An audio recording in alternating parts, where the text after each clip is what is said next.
ఇప్పుడు మనం మాట్లాడుతున్నాం tip of the tongue should be rolled in.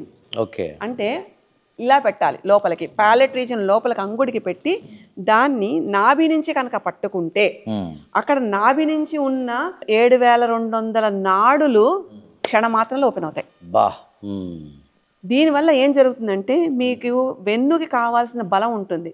అంటే అస్థికలతోటి కూడిన అస్తిత్వంతో కూడిన ఒక స్ట్రక్చర్ ఉంది మనకి, దానికి సపోర్టివ్గా ఈ చక్రాలు వాటికి యాడ్ అవుతాయి, ఒక బలాన్ని వెళ్తాయి. అంటే ఆ బలం ఎలా ఉంటుందంటే ఎవరు మార్కెట్లో కొని తీసుకొచ్చి పెట్టే బలం కాదండి, అది జనరేట్ చేసుకుంటుంది లోపల.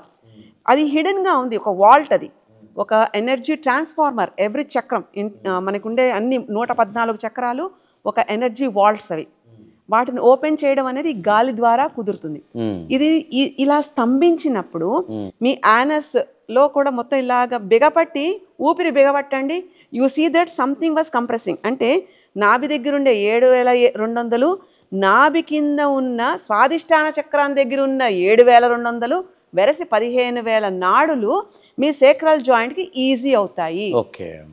ఇవి జరిగితే మనకి ఈ సెన్సెస్ తోటి ఇది అమృతమయం కింద ఓపెన్ అవుతుందండి. అంటే ప్యూరిఫికేషన్ జరుగుతుంది, క్లీన్జింగ్ జరుగుతుంది, డీటాక్సిఫైయింగ్ జరుగుతుంది. డీటాక్సిఫికేషన్ ఇదేంటంటే ఫిజికల్ బాడీకే కాదండి, మైండ్కే కాదండి, స్పిరిట్కి కావాల్సినది ఏదైతే మనకి క్యాల్సిఫై అయిపోయి ఉందో అది డీకాల్సిఫికేషన్ జరుగుతుంది.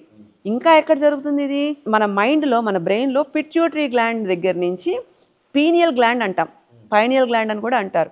ఆ కనెక్షన్ థిక్ అయిపోయి అది వేస్ట్ అని చెప్తారు చాలా మంది, అది యాక్టివ్ జరుగుతుంది. ఆ పైనియల్ గ్లాండ్ యాక్టివేషన్ ఈ ఊపిరి బంధనాల ద్వారా జరుగుతుంది. అలా జరిగితే ఏమొస్తుంది? యూనివర్స్ నుంచి డైరెక్ట్ యాక్సెస్ వస్తుంది. ఎక్కడి నుంచి వస్తుంది? బ్రహ్మరంధ్రం నుంచి వస్తుంది. ఎలా వస్తుంది? Universe is like infinite symbol. So pituitary నుంచి ఈ పీనియల్ గ్లాండ్కి 8 అనే స్ట్రక్చర్ తోటి ఈ ఊపిరి ఒక లయబద్ధంగా తిరగడం, ఒక రిథంగా తిరగడం జరుగుతుంది. ఎప్పుడైతే ఆ కంట్రోలింగ్ ఉంటుందో ఎండోక్రైన్ సిస్టమ్ అంతా physiologically it will be balanced perfectly. Super super super. ఇంత దానికి that is like giving the health for the body. అప్పుడు మన gut brain with good bacteria సమానంగా చేస్తూ తిన్నకపోయినా సరే పనిచేసే అంత శక్తి దానంతట అది సమకూర్చుకుంటుంది.